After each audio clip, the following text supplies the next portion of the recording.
Vous avez déjà eu cette sensation comme si quelque chose restait coincé dans votre gorge toute la journée? Pas une douleur, pas une fièvre, juste cette présence constante, ce mucus qui revient encore et encore, qui vous oblige à vous racler la gorge avant de parler, qui vous réveille le matin avec la gorge pleine, qui vous embarrasse au téléphone, en réunion, au restaurant, dans les moments où vous voudriez être invisible. Vous avez essayé les sirops, les sprays, peut-être des antibiotiques, peut-être des antihistaminiques pour l'allergie. Et ça part quelques jours, puis ça revient, toujours. Est-ce que cela vous semble familier? Si oui, restez avec moi. Parce que dans les prochaines minutes, je vais vous montrer quelque chose que la plupart des médecins n'ont jamais le temps d'expliquer en consultation. La vraie cause de ce mucus persistant. Et ce n'est presque jamais ce que vous pensez. Je m'appelle Théo Valmont. Je reçois des patients depuis des années et l'un des problèmes les plus fréquents que j'entends, c'est exactement celui-là.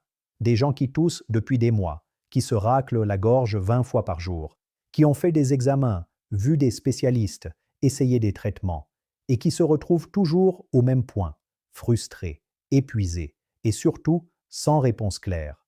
Ce que je vais vous expliquer aujourd'hui, c'est ce que j'explique à mes patients quand j'ai enfin le temps de m'asseoir avec eux et de tout dire. La cause réelle, les déclencheurs cachés et un protocole simple, concret, que vous pouvez commencer dès demain, sans médicaments coûteux, sans ordonnance, sans matériel spécial.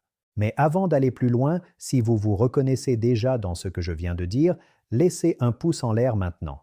Ce geste simple m'aide à savoir que ce contenu vous est utile, et il permet à d'autres personnes qui souffrent du même problème de trouver cette vidéo. Et si vous n'êtes pas encore abonné à cette chaîne, c'est le moment. Chaque semaine, je publie des contenus comme celui-ci, clairs, documentés, pensés pour les gens qui veulent vraiment comprendre ce qui se passe dans leur corps.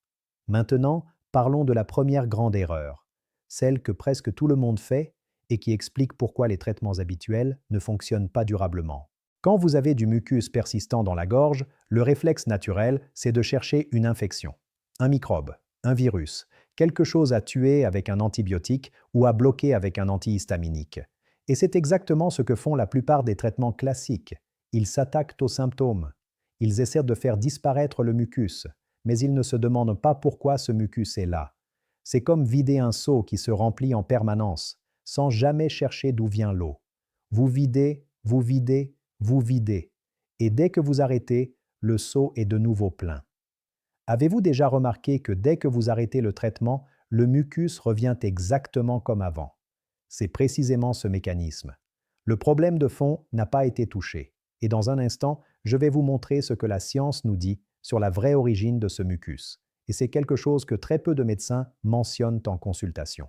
Voici ce que j'observe chez la grande majorité de mes patients avec ce problème.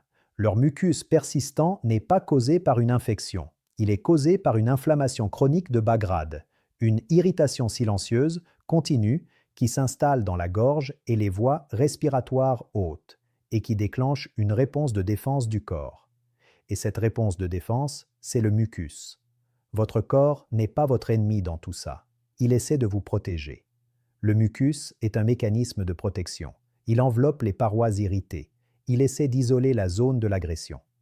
Le problème, c'est que si l'agression ne disparaît jamais, la production de mucus ne s'arrête jamais non plus. C'est un alarme qui sonne en continu, parce que la menace, elle, est toujours là. Est-ce que cela commence à faire sens par rapport à ce que vous vivez? Maintenant, la question centrale, celle qui va changer la façon dont vous regardez ce problème, qu'est-ce qui entretient cette inflammation? Qu'est-ce qui maintient cette alarme allumée en permanence? Et là, ce n'est pas encore le plus surprenant. Parce que dans quelques secondes, je vais vous parler des 3 choses que vous faites probablement chaque jour, sans savoir qu'elles alimentent cette inflammation directement. 3 choses ordinaires, quotidiennes, que personne ne suspecte. Le premier déclencheur caché, c'est le reflux silencieux. Pas le reflux classique avec brûlure d'estomac. Celui-là, on le reconnaît facilement. Je parle du reflux silencieux. Celui qui remonte la nuit, pendant que vous dormez, sans vous réveiller, sans douleur visible. Un peu d'acide gastrique qui monte jusqu'à la gorge irrite les muqueuses et déclenche la production de mucus. Vous vous réveillez le matin avec la gorge pleine et vous pensez que c'est une allergie ou un rhume. Mais en réalité, c'est votre estomac qui parle pendant la nuit. Est-ce que vous avez tendance à avoir plus de mucus le matin qu'en fin de journée? C'est souvent le premier signe de ce reflux nocturne, et la plupart des gens passent des années sans faire le lien. Le deuxième déclencheur caché, c'est l'air de votre chambre. Vous passez 7 ou 8 heures par nuit dans cet espace. Si l'air y est trop sec, ce qui arrive souvent en hiver avec le chauffage ou en été avec la climatisation, vos muqueuses se déshydratent. Et quand les muqueuses se déshydratent, le corps compense en produisant plus de mucus épais pour les protéger. Si l'air contient des moisissures, même invisibles, même en petite quantité, l'irritation est permanente. Vous dormez 8 heures dans un environnement qui agresse vos voies respiratoires. Et vous vous demandez pourquoi la gorge ne va jamais mieux. Avez-vous déjà remarqué que vous toussez plus chez vous que dehors, ou que certaines pièces de votre maison déclenchent le besoin de vous racler la gorge? Cela vous semble familier? Le troisième déclencheur caché, et celui-ci surprend presque toujours mes patients, c'est l'alimentation. Pas l'alimentation en général.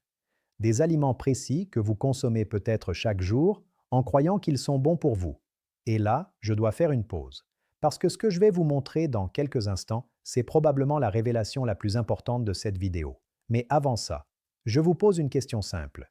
Parmi ces 3 déclencheurs, le reflux nocturne, l'air de votre chambre ou l'alimentation, lequel vous semble le plus proche de votre situation? Écrivez dans les commentaires. Réflux, AIR ou aliment. C'est rapide, c'est simple, et ça m'aide énormément à comprendre ce dont vous avez besoin. Pour comprendre pourquoi le corps produit autant de mucus, imaginez ceci. Votre gorge est tapissée d'une muqueuse, une surface vivante, sensible, qui réagit à tout ce qui passe. Quand quelque chose l'irrite, un acide, un allergène, un air trop sec, une substance inflammatoire, elle se met en mode alerte. Elle appelle les cellules qui produisent le mucus. Et ces cellules répondent, elles produisent. Dans une situation normale, cette production s'arrête quand la menace disparaît. Mais dans votre cas, la menace ne disparaît jamais vraiment, parce que les déclencheurs sont là tous les jours. Le reflux revient chaque nuit. L'air sec revient chaque soir. L'aliment inflammatoire revient chaque matin. Et il y a un autre facteur, presque personne n'y pense. Et c'est là que beaucoup de mes patients ont eu leur moment de révélation. Le stress chronique. Quand le corps est en état de stress prolongé, il maintient un niveau d'inflammation systémique plus élevé que la normale. Cette inflammation générale se manifeste dans les zones les plus sensibles, et chez beaucoup de personnes, cette zone sensible, c'est la gorge. Vous avez peut-être remarqué que votre mucus est pire dans les périodes de fatigue ou de tension. Ce n'est pas une coïncidence, c'est de la biologie. Et maintenant, l'aliment dont je vous parlais, celui que presque tout le monde considère comme sain, celui que beaucoup de personnes consomment le matin en pensant qu'il est parfait pour commencer la journée. Prêt? Il y a quelque chose dans votre réfrigérateur, peut-être en ce moment même, que vous utilisez tous les jours et qui, chez certaines personnes, est l'un des plus grands stimulateurs de production de mucus que je connaisse. Je vous laisse encore quelques secondes pour essayer de deviner. C'est le lait. Le lait de vache, consommé le matin, particulièrement chez les personnes qui ont déjà une inflammation chronique des voies respiratoires hautes. Voici pourquoi. Le lait de vache contient une protéine appelée caséine bêta A1 qui, chez certaines personnes, stimule directement la production de mucus dans les muqueuses respiratoires. Ce n'est pas une allergie au sens classique.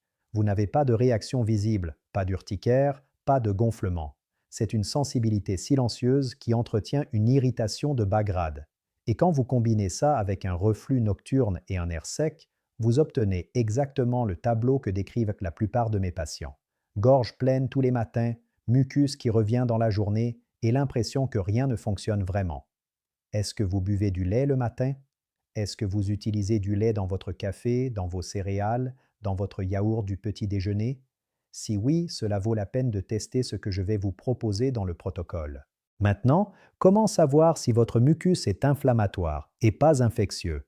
C'est une question importante parce que la réponse change tout à la prise en charge. Voici les signes qui indiquent clairement un mucus d'origine inflammatoire et non infectieuse. Le mucus est transparent ou blanc, pas jaune, pas vert. Il est présent depuis des semaines ou des mois, pas depuis quelques jours. Il n'y a pas de fièvre, pas de frissons, pas de fatigue intense soudaine. Il empire dans certains contextes précis, après certains repas, dans certaines pièces, le matin au réveil. Et les antibiotiques n'ont pas d'effet durable, parce qu'il n'y a pas de bactéries à éliminer. Si vous vous reconnaissez dans ces signes, et je pense que oui, sinon vous ne seriez plus là, Alors ce que je vais vous donner maintenant est exactement ce dont vous avez besoin. Le protocole. 5 étapes, concrètes, applicables dès demain. Et chacune va vous surprendre, pas parce qu'elle est compliquée, mais parce qu'elle est simple d'une façon que personne ne vous a encore montrée. La première chose que je demande à mes patients, et qui surprend presque tout le monde, c'est de surélever la tête de leur lit. Pas avec un oreiller de plus, avec quelque chose sous les pieds du lit côté tête. Un livre épais, un support, n'importe quoi qui crée une légère inclinaison de 5 à 10 cm. Cette inclinaison suffit à empêcher l'acide gastrique de remonter pendant la nuit. C'est gratuit. Ça prend 30 secondes à mettre en place. Et beaucoup de mes patients voient une différence dès la première semaine. Moins de mucus le matin, réveil plus clair. Avez-vous déjà essayé cela? La plupart des gens ne l'ont jamais fait, parce que personne ne leur a dit que leur gorge et leur estomac parlaient ensemble pendant la nuit. La deuxième étape, c'est de prendre soin de l'air dans lequel vous dormez. Un humidificateur dans la chambre, pas cher, silencieux, qui maintient un taux d'humidité entre 50 et 60%. Si vous avez des moisissures visibles, traitez-les. Si votre literie est ancienne et poussiéreuse, c'est le moment de la changer. Vous passez un tiers de votre vie dans cette pièce. Si l'air y est agressif, vos muqueuses travaillent en mode défense pendant toute la nuit. Un air propre et humide, c'est la base de tout le reste. La troisième étape, et celle-ci est une vraie découverte pour beaucoup de gens, c'est d'éliminer le lait de vache le matin pendant 21 jours. Pas pour toujours, juste 21 jours pour observer. Remplacez-le par une boisson végétale, lait d'avoine, lait d'amande, lait de riz, et observez ce qui se passe dans votre gorge au réveil. Beaucoup de mes patients me rappellent 2 semaines après en me disant « Docteur, c'était ça ». Pas tous, mais suffisamment pour que ce test vaille toujours la peine d'être fait. La quatrième étape, c'est d'introduire le gingembre et le curcuma dans votre alimentation quotidienne. Ces deux plantes ont des propriétés anti-inflammatoires documentées et elles agissent directement sur l'inflammation des muqueuses.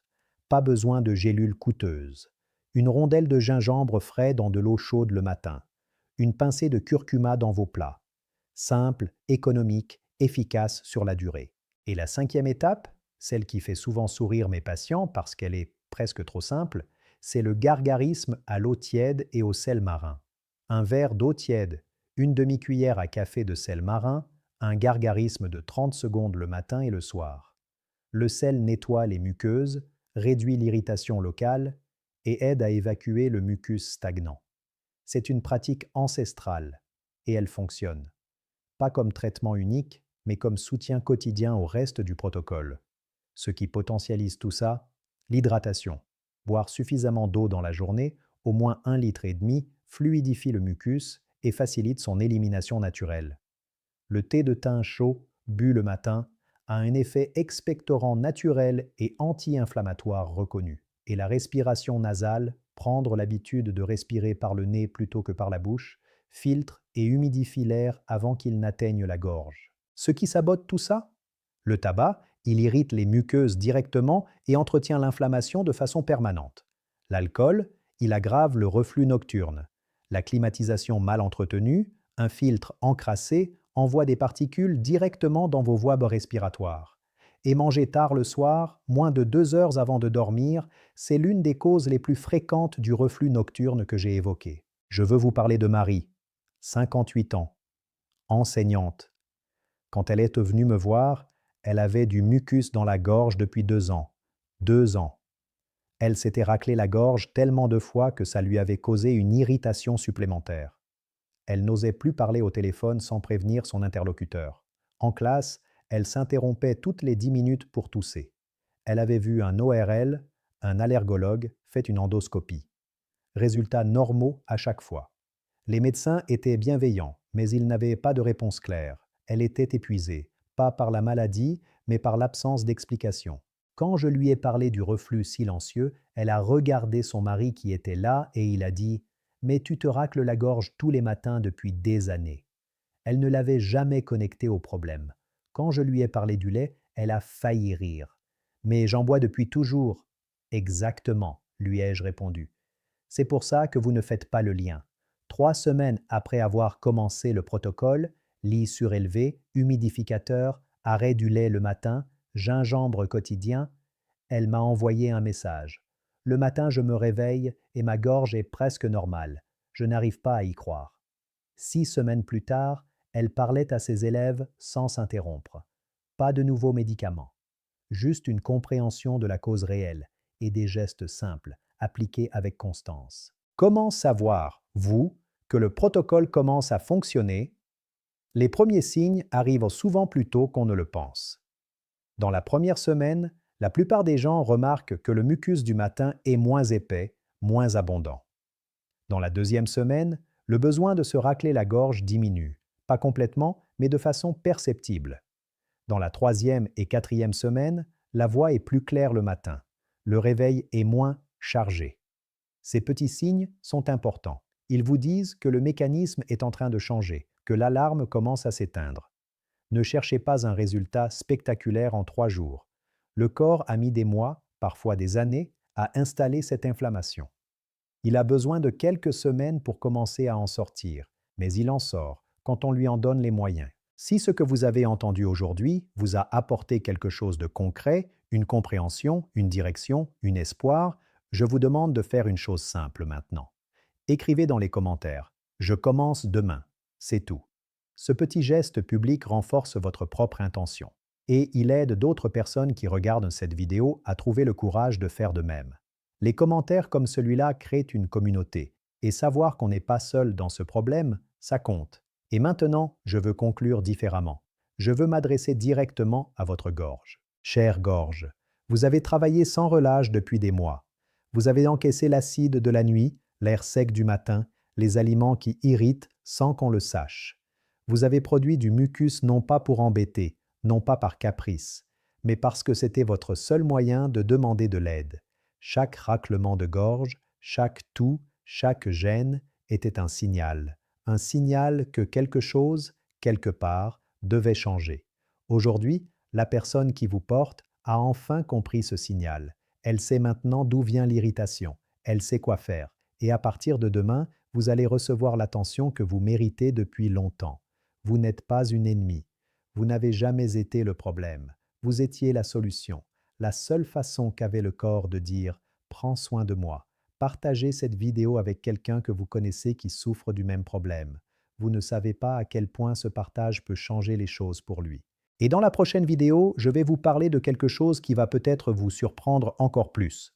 Il existe 4 aliments que presque tout le monde mange au petit déjeuner, des aliments que l'on considère sains, normaux, recommandés, et qui entretiennent silencieusement l'inflammation de la gorge chaque matin. L'un d'eux est probablement sur votre table en ce moment. Je vous retrouve très bientôt.